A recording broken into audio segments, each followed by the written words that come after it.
Welcome to the Dingus Den for a brand new comic club where we're going to be talking about Wonder Woman Dead Earth, which, this has been such a hugely appraised story.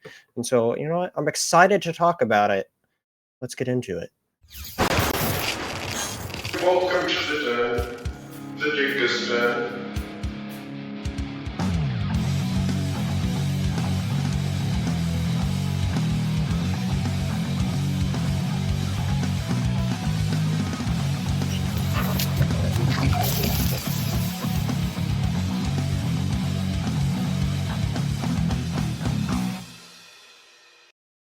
All right. Well, thank you all, everyone, for coming in, checking us out as we're about to talk about Wonder Woman Dead Earth. Great to have you back, Warren. Always a pleasure, sir. It's great to have you here. This was on a big list of books that I was like, that I own, and I sent it to, several people, and I was like, if any of these stories stand out to you, let me know. And this was one of the two, and I've never read this story before, but I've seen this like everywhere. Everyone talks about this being such a great story, and I've just never got around to it. And the main reason I was compelled to funny enough to buy this, well, yeah, I heard it was good, but this is one of those great stories that when you look at it, it's like the I don't have a regular comic to compare to it, but it's like wider than your normal comic release, like how the Black Label stuff is. This was a 4-issue Black Label. Usually a lot of them are 3 issues. Yeah, this is the standard comic here, yeah. and then you can see how much bigger it is. That's a great comparison right there. And so, with when you have something like that, I like to read some stuff digitally just because of the ease, but obviously I prefer physical. And so when I saw this at the comic store, I was like, well, you know what? I know this will be something I'll read eventually, so I'll have to get the big, get it physically, because reading like something like this is annoying digitally. So yeah, that's why I made sure to check it out, and I'm glad I did. This is, we'll get into all the story details and such in a moment, but I thought this was just a great story. Kudos to Daniel Warren Johnson. I thought he did absolutely a fantastic job of this story. And I really like that it was it was one of those things I really didn't know much about until I started diving into it last night, and it was just great. Do you have any overall thoughts on it? yeah. I love these. I love these like kind of alternate Elseworld Black Label kind of takes where they they don't have to worry about any canon. They just get to play and have fun with these kind of what happens here at the end.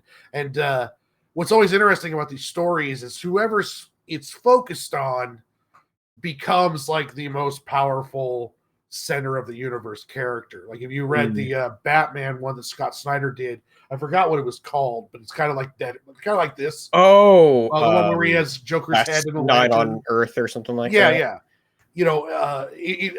I love when artists and writers get to play around and have fun. And when Daniel Warren Johnson gets let go and just gets to have fun, you get amazing stuff out of it. His artwork is great. It's gritty. He does great story, great characters. It's all around. He's on the top of his game right now.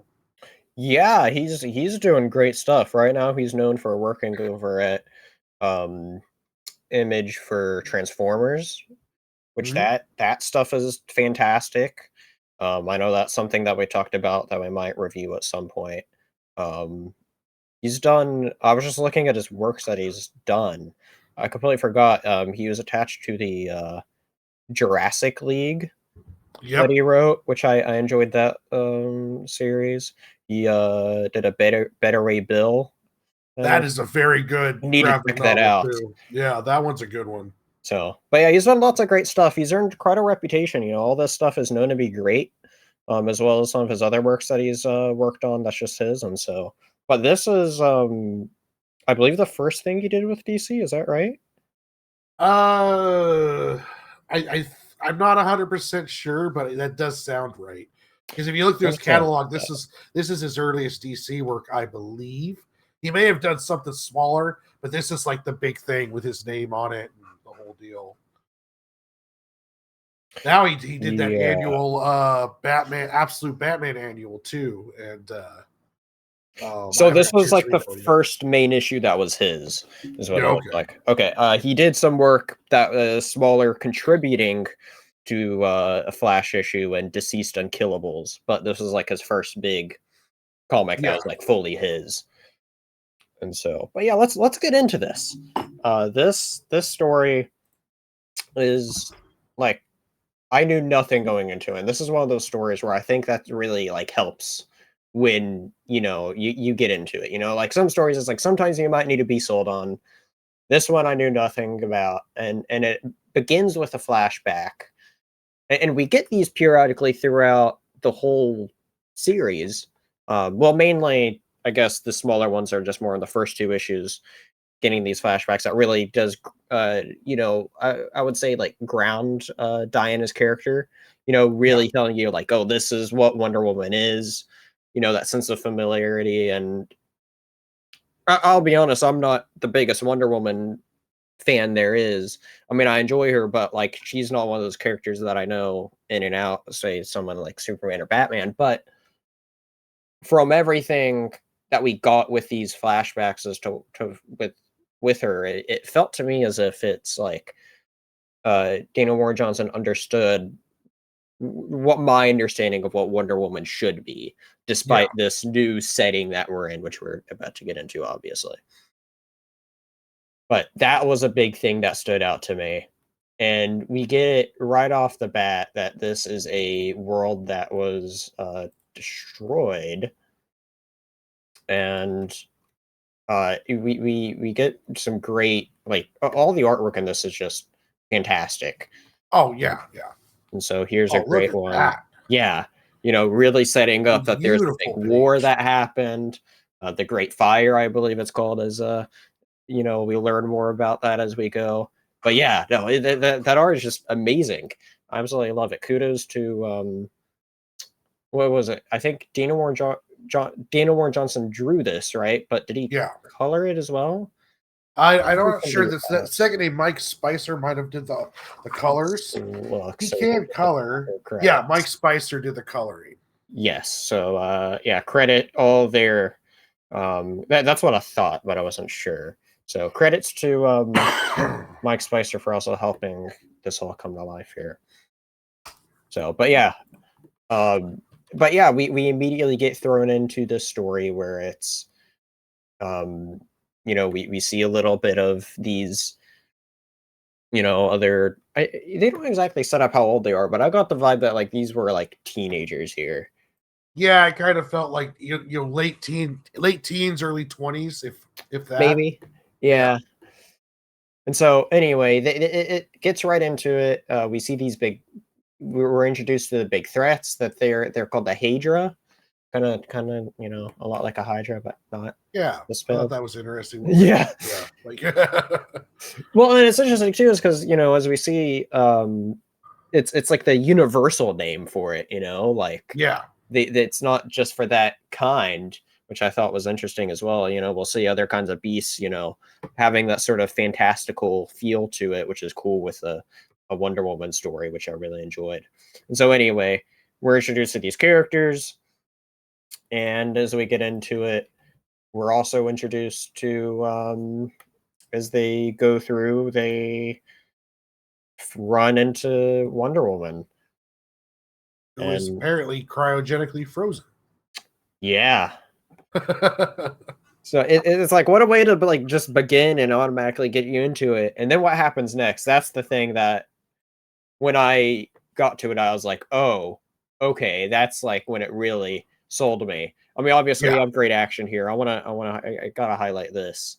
That's just, and this is a great sort of look at how he does his words effects, as he does these action.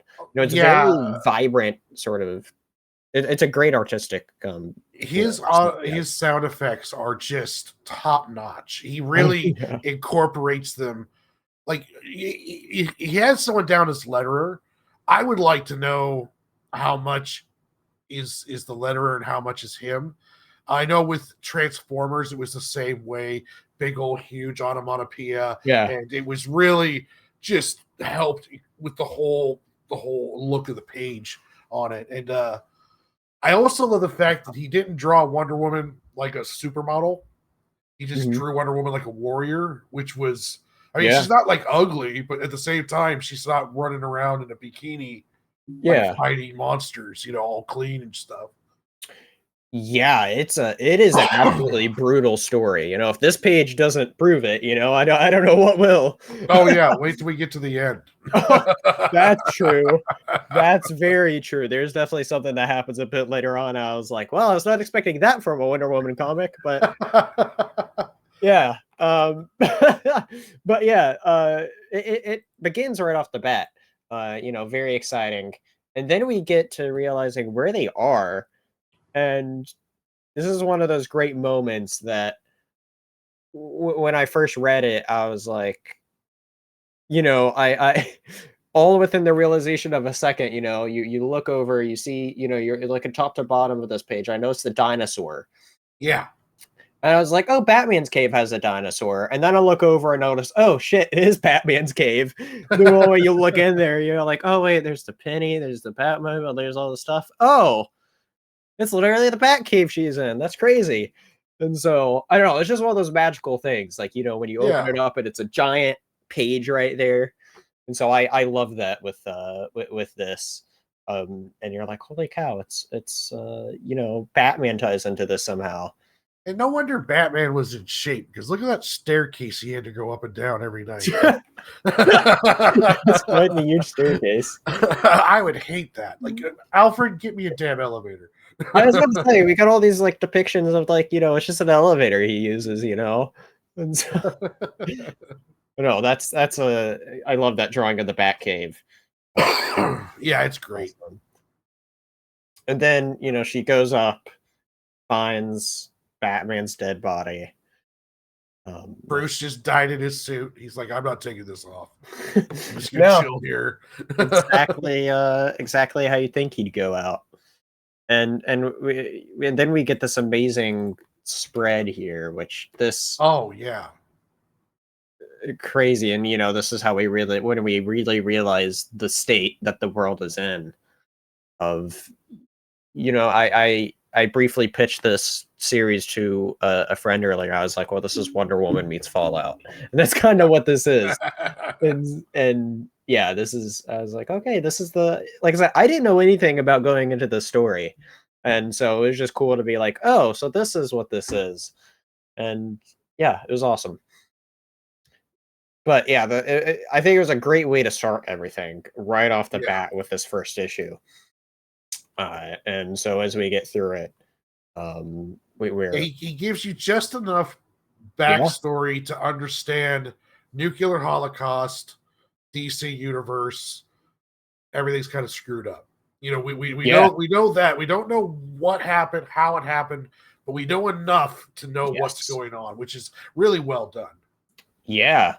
And we see as we get into it, we see that Wonder Woman joins the sort of I don't know what we want to call them, the teens, or the group that found her. And they even though humanity is not always nice to her, we see how she's always gives it to humanity, and that's shown through the leader, which is a very not good guy. And ultimately she gets backstabbed and gets thrown into a prison cell. And that's one of those things that when it happens, it's like, oh, that's such a very Wonder Woman thing. It's what her character would do.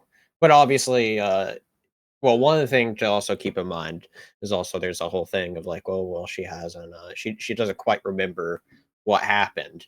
She just kind of woke up. She doesn't know why she woke up, where she woke up. She doesn't know why she woke up in Bruce's Batcave, we should say. Yeah. And she's like, oh, the world's ended. What the heck happened? She doesn't remember anything.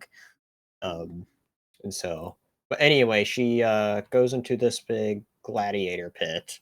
And this was another one of those moments where it's like, holy cow, when you get into it, because then it turns into she's fighting a crazy looking version of Cheetah there. Like, how insane is that her right arm there is another cheetah head Yeah. for a hand? And then, like, the big, like, mouth thing there, like, that's just wild. Looks like a Dark Souls boss that she Oh has to my take gosh. on. Terrifying. Absolutely terrifying. And so, but yeah, no, that's scary. But and then we get into it and we see that there's an absolute, like, crap ton of these Hydra attacking. Kind of like a bunch of sort of, like, I don't know, hellish sort of demon dogs and Yeah. in bulk, which is just insane. And it all, culminates into one big thing as the arena fight here gets interrupted, and by the end, Diana saves everybody, and so She um, does what Diana does. she does. Right? It's absolutely uh, fantastic action as we get all the way through this, and yeah, it's a nice. One thing I really appreciate about all these issues is, each issue is distinctly their own issue. Each Yeah. one's a lot of these modern stories, they flow into one or the other and don't kind of feel too distinctly like what each issue is. This issue is specifically kind of like its own thing.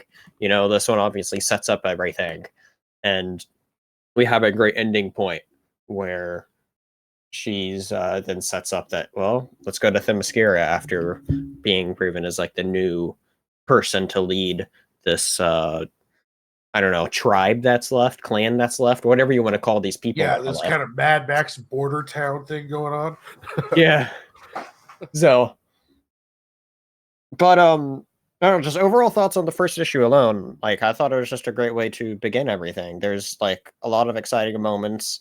It's one of those issues that immediately after, once I sort of realized what was going on and the moments of how it was all built in with each other, I was sold on it.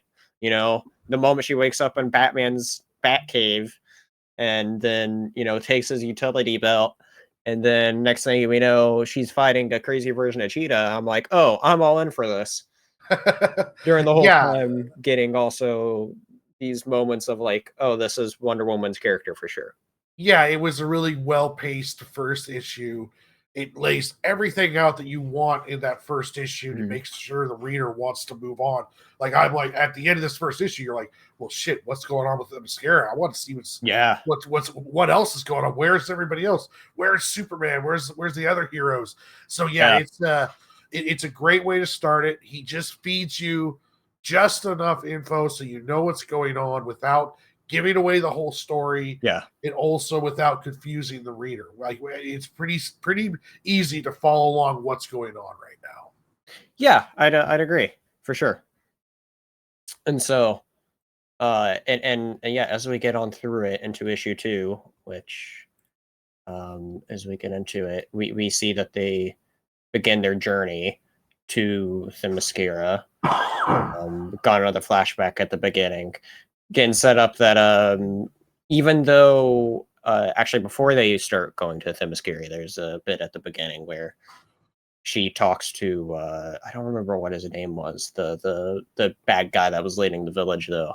Yeah. She's like, I know you're not necessarily a good person, but she's like, obviously you care for humanity, so let me um you know I still want you to help me to lead these people.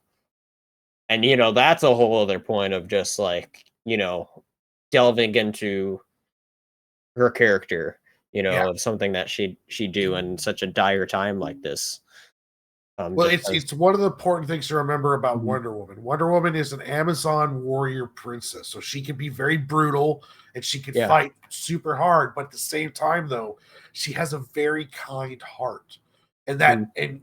you got to show that through.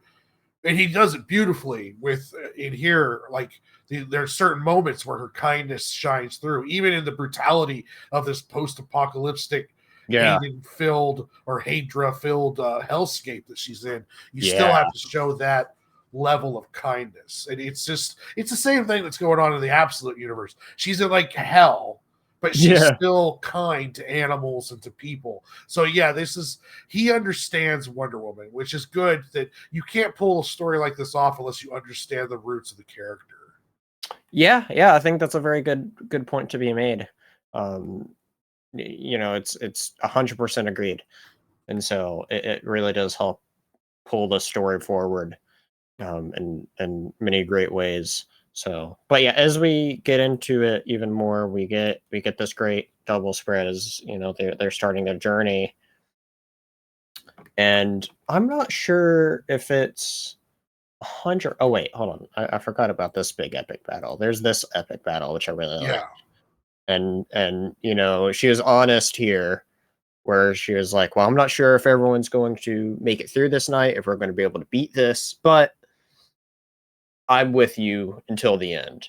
And that was just, I thought, just such a great, just Wonder Woman moment right there. And she leads the charge.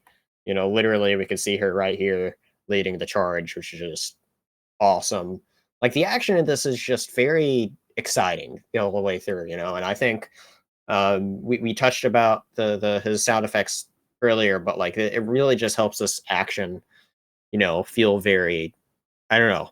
We get a bunch of action, like, I feel like in some comics, sometimes the action only lasts like 2 pages. Here we get like all the fights, like they feel like they're not some of those just quick fights. Yeah. Like they are just fantastic. And this one really makes you feel like it's on a big epic scale, this giant this army of humans fighting against the big giant Hydra monster. Yeah. And so I absolutely love it.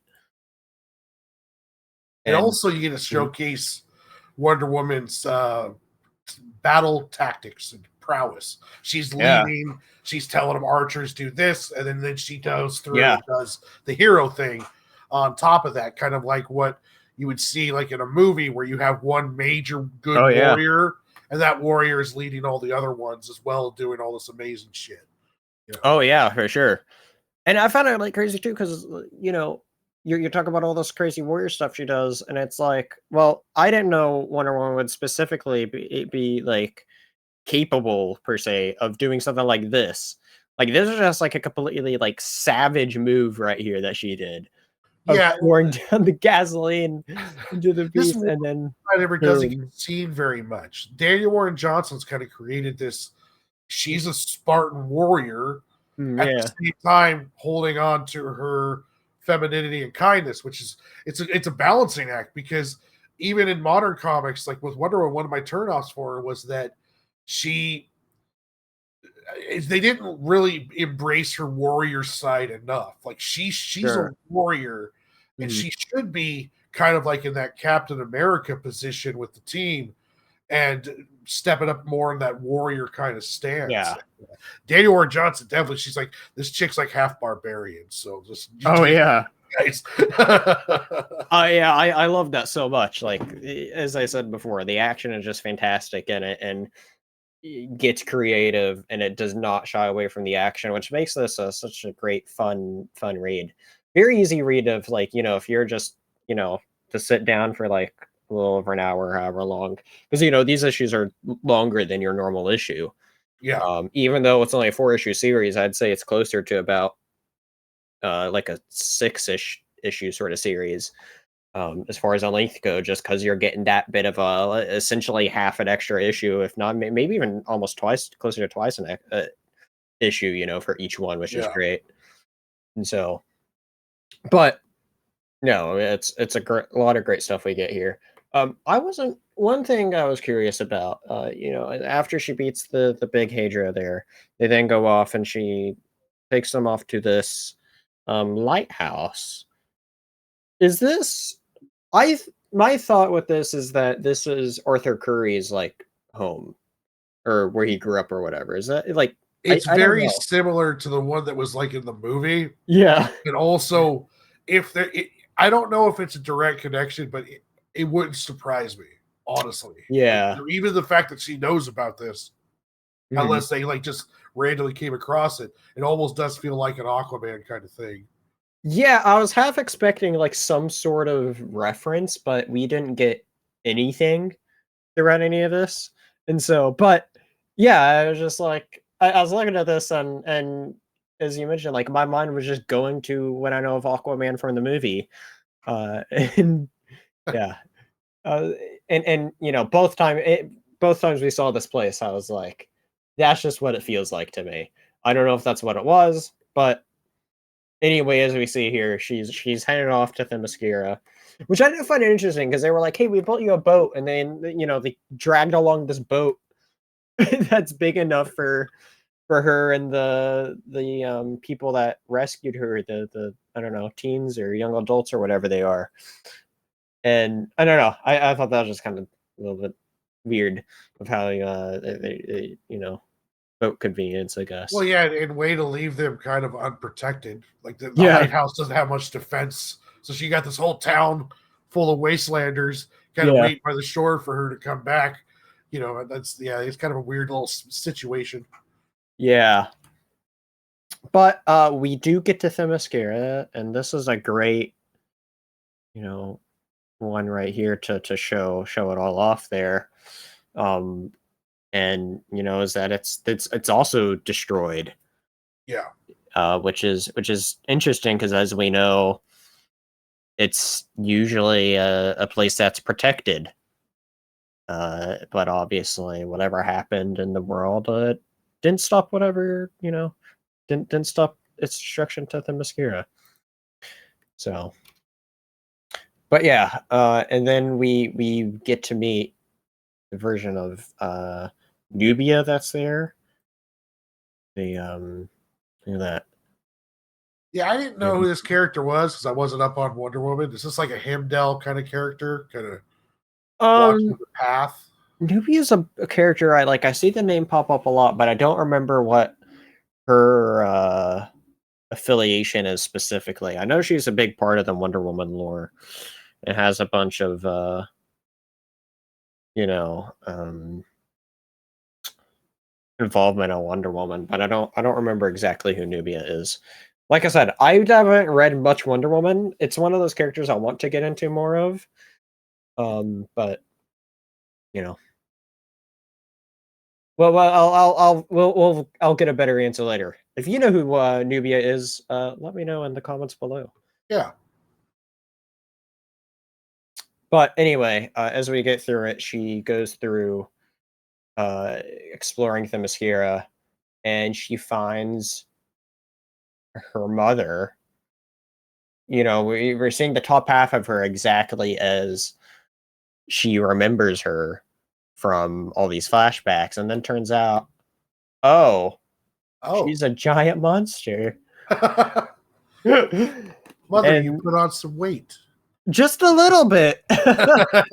Just a little bit. And here, everything Diana knows gets completely destroyed as she then realizes. Well, here we get a little bit of like hints as to what happened. Next issue, we get the full rundown of what happened, but here we get, you know, we're seeing stuff like missiles and giant, you know, obviously we kind of figured something probably with that since it's all wasteland anyway. But Yeah, what this did is it turned all of her sisters and, you know, everyone of Themyscira into these monsters. Plot twist, these monsters that we thought were just bad monsters were Amazons the entire time.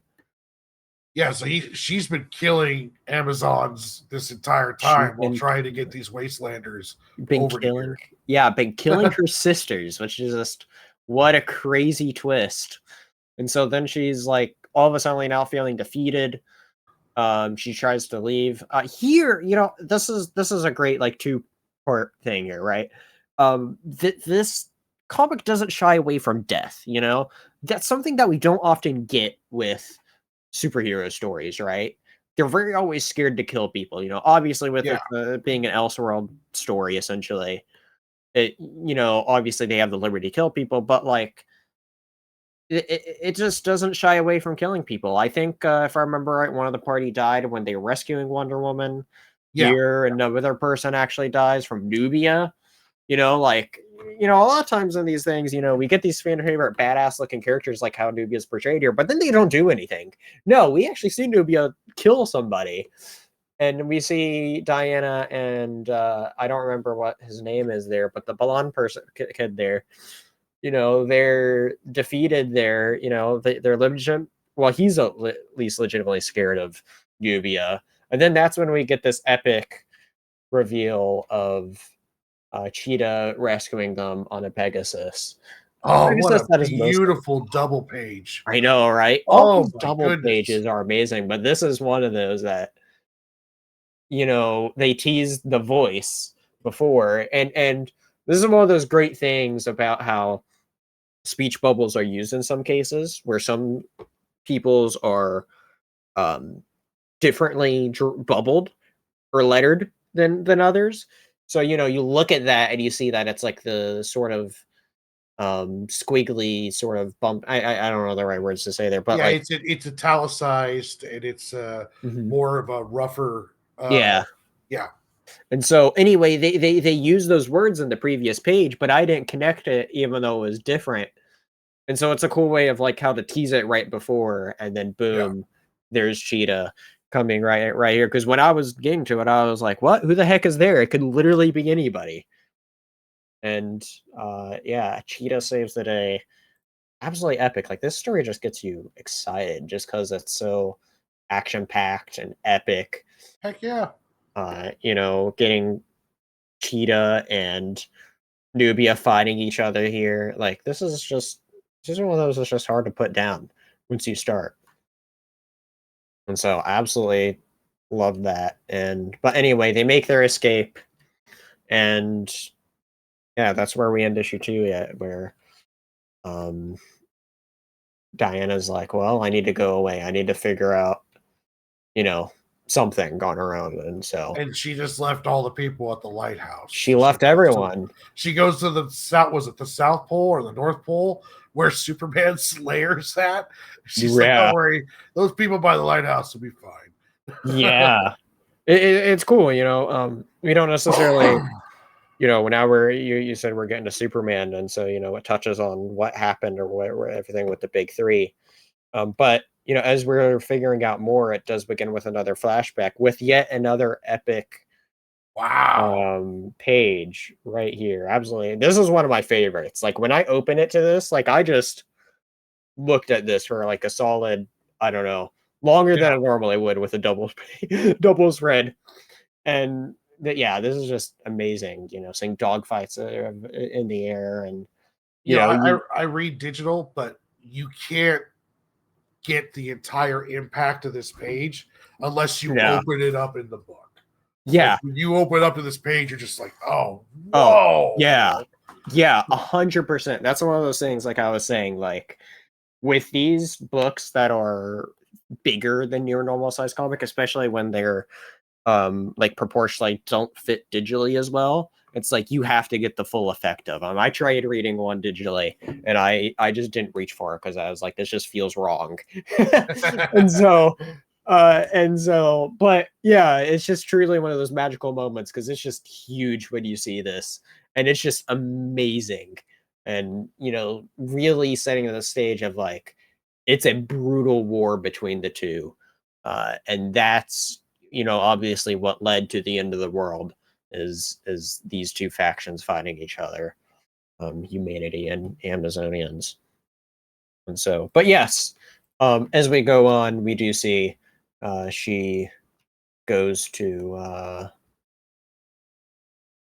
wait, what does this happen here? Anyway, she goes to the Fortress of Solitude. Oh wait, the kid there, he finds this is very important. He finds the lasso of truth there. Oh, yeah, that's right.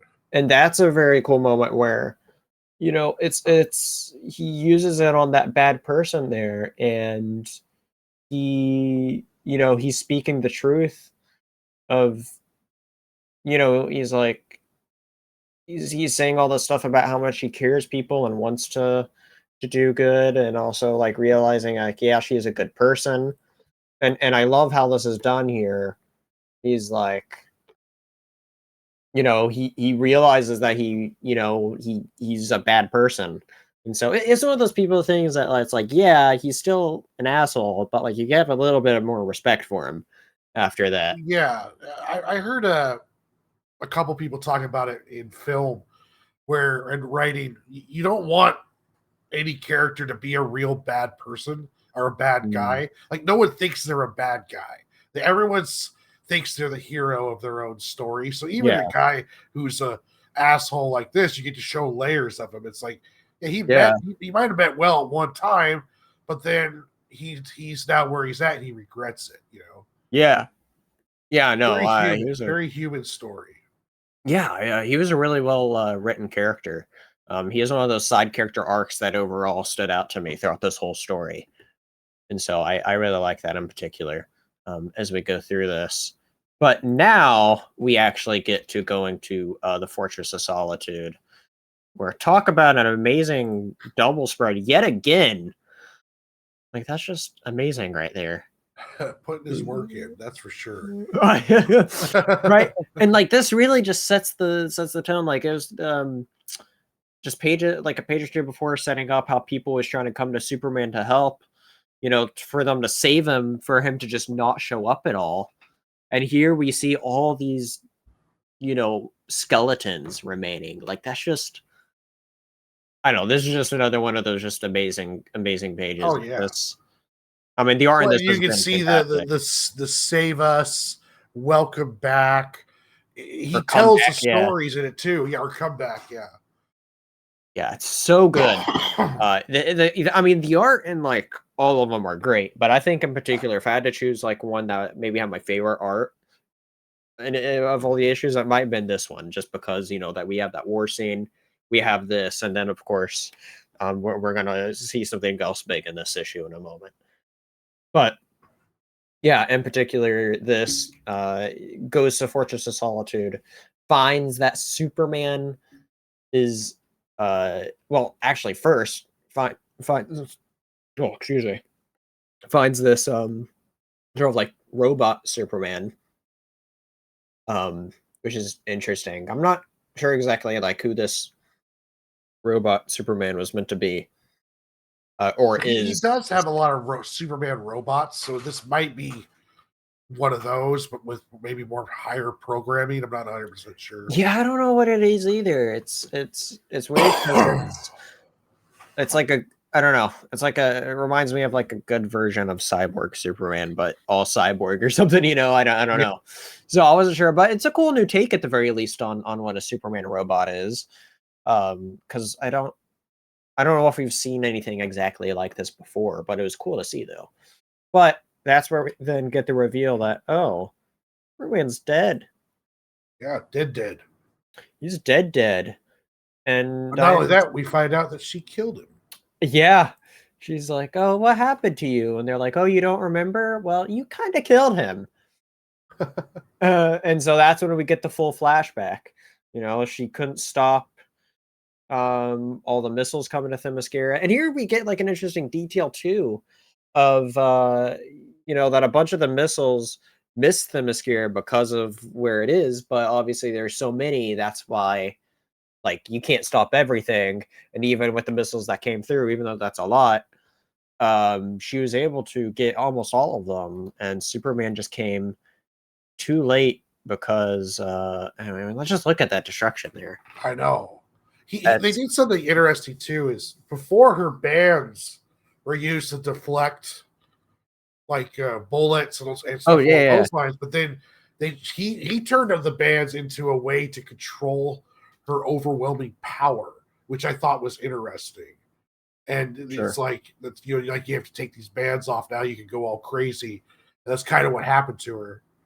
Yeah. But, yeah, this is just holy cow. Oh, I'm seeing her home completely destroyed, and this is like this at this moment when you realize what's happening, because then Superman comes a moment later and she just loses it. Like, this is at the end of the day, what I realized was like, oh, this is kind of like, we know the story of Injustice with Superman. This is kind of like Wonder Woman's Injustice, where she just completely snaps and loses it in this moment. And she just beats the ever living shit out of Superman. Yeah. And it's one of those things I could say, well, yeah, maybe Superman would win in a fight against Wonder Woman. But it's obviously a thing of where Superman's more just defending himself and doesn't want to hurt Diana, I think.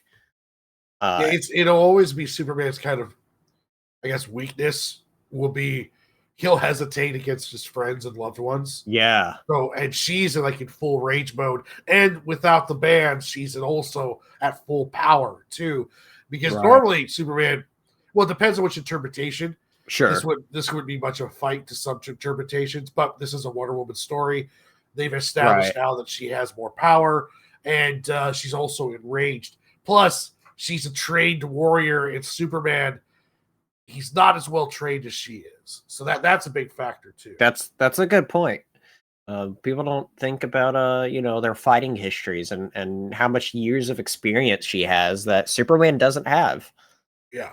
So, but yeah, like this fight, like this is just an amazing fight here. Like it goes on and and it's just fantastic as we get into it, and brutal too. Like you can just feel like through these things, through these panels, it's just like I just felt how gruesome of a fight it is. Yeah.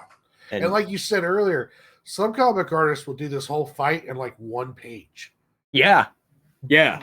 Daniel does this thing in like 6 or 7 pages. Like some of this action is just great. You really get a feel of it. Yeah, absolutely. And that's one of the things I think really helps makes this comic just stand out, is not only is there a great story that highlights Wonder Woman's character, but the action that, at the end of the day, we come to these superhero stories because we ultimately care about this version of evil versus good, of how they're battling, and we want to see how they battle each other in exciting ways. And this comic shows that in such a great way. Like, just look at that. That's just brutal. And that's how we then get revealed. That's how the Great Fire started, was them just battling everywhere. And it was a result of their battle. And then battle ends here, where Superman's she gets Superman the kryptonite there, and then ends him. Absolutely brutal. Look at it. It is brutal and it's great, but it is weird that Superman keeps 2 pedestals of kryptonite in a glass case right next to his throne. That is interesting. I don't know why you don't want it necessarily right there. I don't know, plot convenience, I guess. I figured he'd at least Dinah would know where kryptonite is, but interesting that you're not gonna make me think there of why the hell there would be kryptonite there, because I didn't think about this more before.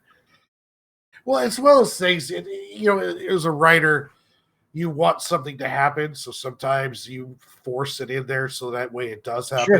And it's a cool scene, and only if you take time on your third or second preview through that you might pick it up and be like, why is he doing that? Yeah. That's true. Sometimes, 100%.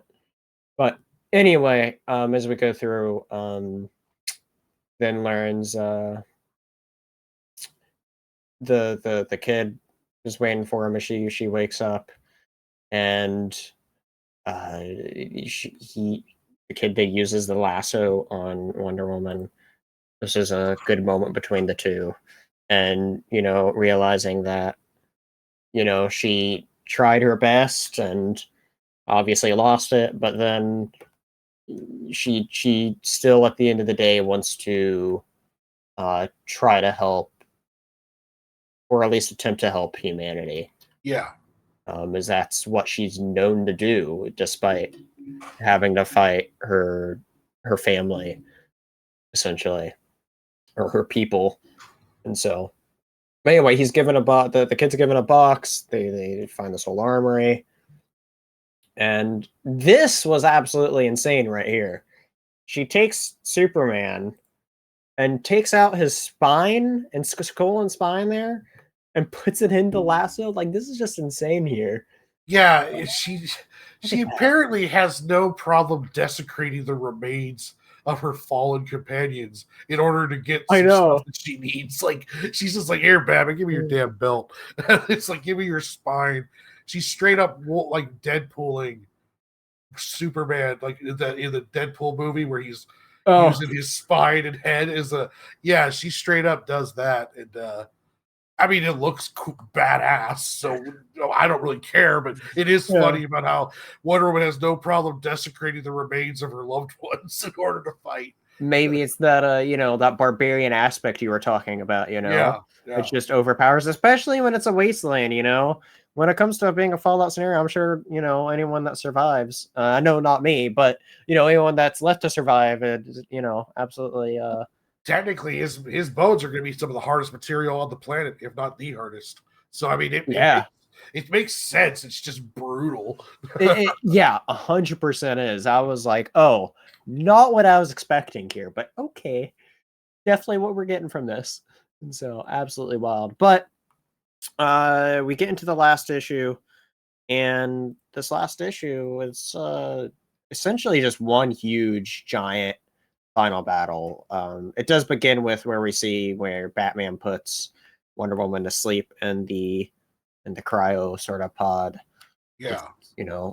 explaining how it all comes full circle there, saying Batman's last moments there. He just goes upstairs and dies. Yeah, literally. Yeah, something about the radiation being too strong. It's interesting how like Batman dies from it, but then like pockets of people don't. I don't know.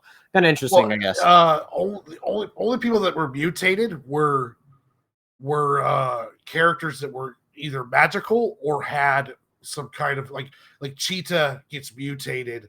None of the humans show any signs of mutation that I remember, and all of the Amazons have turned into Cthulhu monsters. So it's interesting that it only seems to be the radiation is really adversely affecting only like metas and godlike characters. Yeah, I don't know. It's just interesting because we didn't ever go. It's not like we needed it per se, but it's interesting because we don't see necessarily why some humans survived and some didn't. So plus, we all know radiation only gives humans cancer and tumors. So I mean, it's not like yeah. So, but anyway, we get into it. We're back at the lighthouse. They're all getting ready for big final battle as the Hydra are coming from the sea. And that's essentially like what this issue is. Like, a lot of people I think kind of forget in general that a lot of the beat and stories is more of like what's in those first parts before the finale. The finale is not meant to have these huge reveals. It's always about the resolution, putting to rest everything that happened. And, that's essentially what we get with this, where it is one huge, almost maybe you could say like Lord of the Rings style, giant fantasy style battle as we go here. yeah. Big, open fire, firing against all the war to end all wars, if you will. Yeah. Yeah, the big final battle. It's their version of Helm's Deep, if you will, here. So and so and another great double page. Yeah. Yeah, that's fantastic as we the can see Diana's mother right there. Like that's just absolutely massive here when you see the full scale of this. Like that's just insanely huge. And yeah, interesting how you have a mix of both artillery, like bows and guns that they're using, which is very cool. Yeah, in like some kind of like medieval armor, which is great. Yeah, I it's great because Wonder Woman brings that fantastical side to DC. That's what makes her great, as being one of the big three, is helping have the different pillars of fantasy, sci-fi, and like normal sort of stuff there. And so seeing that come to fruition here, even though it's like a wasteland apocalyptic story, it's still very much we have more not your traditional like lighter fantasy, but more of like a dark fantasy vibe here, which I like. Yeah, very metal fantasy, like very Yeah, like Doom type kind of style. yeah, definitely the kind of stuff you'd see out of the newest Doom game. So, but yeah, as you get into it, it's just one giant epic battle. We see Nubia's on a dragon here. Absolutely epic action as we get through the rest of this. And so epic stuff as we go. I'm trying to see if there's anything I want to specifically highlight out of this final battle. This moment was great. This was, we were talking about how the dick leader, his final moments here to sacrifice himself against Nubia. That's like one of those things. Like, I liked his arc in this. Yeah, and seeing his final moment of, you knew that maybe not necessarily could stop Nubia, but maybe just to stop Nubia long enough. And also Nubia's face there is like just utterly disgusting. Yeah. She's all messed up. Nubia didn't escape the mess up stuff. No, not at all. Oh, Superman robot's into it. Yeah, he gets into it there, and then he gets eaten. Like, or it gets eaten. It's like it does not shy away from the characters dying here, not at all. And so, yeah, we get, and then we get the big. Yeah, this is just epic here. Wonder Woman fighting against Nubia. She's using her, Superman skeletal skull whip. And here it looks like Nubia actually for a moment. The humans are ready to give it all for Diana, and then this box that's given her power. Then well, he rushes to her with the box, and it's like some sort of, I don't know, injector there, and she gets all powered up, and that's how then she gets all ready to beat the crap out of her mother here. That's a really cool panel down there. She heck yeah. confronts her mother. She's got her powers back. She's flying again. Yeah. And ready for the end fight. Yeah, it's absolutely epic here. And I love the like the motion that you get like a feel of the motion of how things are going. Like, just Daniel Warren Johnson's style here is just absolutely fantastic, and you really like feel the movement and the action throughout all these. And this is one of those great action panels, particularly down at the bottom left there, that I really like. Yeah, you just feel the energy and almost the impacts with his artwork. It's just beautiful. Yeah, and look at all the blood there too, like the blue monster blood and everything there. It is just fantastic. I cannot recommend reading this fully enough. And then going over and taking on Nubia again and just beating the shit out of Nubia there after being all enraged. And yeah, like I said, this issue is mainly just about wrapping everything up. This is a very not the very last page, but this was a very good final page for the battle to end on. Yeah, of her now realizing, well, her mother's, she couldn't kill her mother, but then she's all alone here, as there's just all the bodies, and that's just, it's powerful because yeah, they're monsters, but at the same time they're her sisters that got absolutely slaughtered, as well as she just eradicated the Amazon race, essentially. The only one left is her, and it has to be just weighing on her so much. Yeah, it's some powerful stuff if you really think about the implications of what's here, like what's really being the last of your kind. And so anyway, they lay to rest everyone. She goes back to Themyscira and wakes up, and we get a nice, good final conversation between her and the I for as much as we talk about this blonde kid, I don't remember his name. But she has a nice conversation with him, and she's ready to try to fix the world. She knows she did the world wrong, and she feels like it's on her to try to fix the world, and this is how it ends. Asking if he'll help her, help revive the dead Earth, or this dead Earth. Yeah, That's where it ends. So beautiful ending. Beautiful. it really was. It was one of those things. Like, it's a great, like, complete mini series. You know, it's 4 issues. You get a lot out of each issue, and it was just, you couldn't ask for anything more. I feel like, you know. Yeah, I really liked it. it has all of this. It's what I love with these Elseworld stories is when Mhm. the writer understands the character, so that way you really do get like okay, what happens if we take Mhm. Wonder Woman and throw her into a hellscape apocalypse, and it feels like this is how she would be in it. So yeah, it was just really all well hitting on all cylinders. Good. Yeah. Yeah. It's like, this is like one of those things that I'm definitely gonna, like, recommend to anybody now. Like, I Oh saw yeah. it recommended a lot, and now I completely understand why. And it was just a great read. I'm excited that what AI decided to just decide to pick it out kind of randomly at a comic store, but then B, that we're here to talk about it, and so it was great having you on to talk about this. But is there do we have anything else, or do you have anything else you want to specifically talk about with this story? Yeah, no, it's a great find. If you want a really good Wonder Woman story, you like the hardcore stuff, and you Mhm. like good action and just good storytelling, it's great. It's a great rated R Yeah. Wonder Woman story, and I would highly recommend it to anyone who loves comic books and wants to get into it.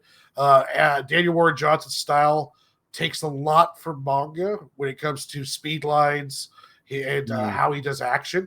And Yeah. yeah, it's just a beautifully well done all around book. Highly recommend. Absolutely. Yeah, 100%. Completely agree with all that. I'm, it's awesome to have you here to talk about this. This because of doing this review, it got me to reading this book probably a lot sooner than I actually would have. And so glad, to have checked it off my long list of shit to read. Oh, and I And love that you have me on because, like you said, I have to force myself to make time to read my backlist of backlog that I've been oh wanting to yeah, try to get through. So oh yeah, yeah. this has been great. Just being able, like, okay, cool. Let me go force Mhm. myself to take time to read this and enjoy Yeah. it. So yeah, it's been great. Yeah, it was great having you here. Where could the people find you at? Find me at any of the social media sites. Just put in Lunchbox Warren or Lunchbox Comics, and I'll pop up. And you can also find me on YouTube, Global Comics, for my comic book. The Adventures of Sig and Joe is on there, and pretty soon I'm going to have a full graphic novel available. So just keep an eye out for me, Lunchbox Warren, and you should be able to find me on Facebook, Instagram, Twitter, any of those. I'll make sure that at least have the link to your YouTube down below, so make sure you go give him a subscribe. Oh You yeah, do a that'd be bunch of perfect. awesome stuff over there. And yeah, you do a bunch of cool stuff on your YouTube, so make sure to go check that out. And of course, we'll be talking about your comic when it's fully ready to be talked about. So that'll be awesome. Looking forward to it very much. Heck So, yeah. but thank you everybody so much for tuning in and watching this video. This was a great time nerding out over Wonder Woman. This is one of those comics that legitimately got me excited when reading it. Not a lot of comics have a bunch of like a great vibe of energy to it, like this that really gets you excited when you read it, um, and so this story was something truly special, and glad we were able to talk about this Wonder Woman story. And who knows, it'll definitely maybe it'll lead to some other Wonder Woman stuff. So we'll see. But, Yeah. but yeah. Anyway, thank you. Make sure you hit that like and subscribe button, and I'll see you next time here in the Dingus Den. Laters, everyone. Peace. Bye.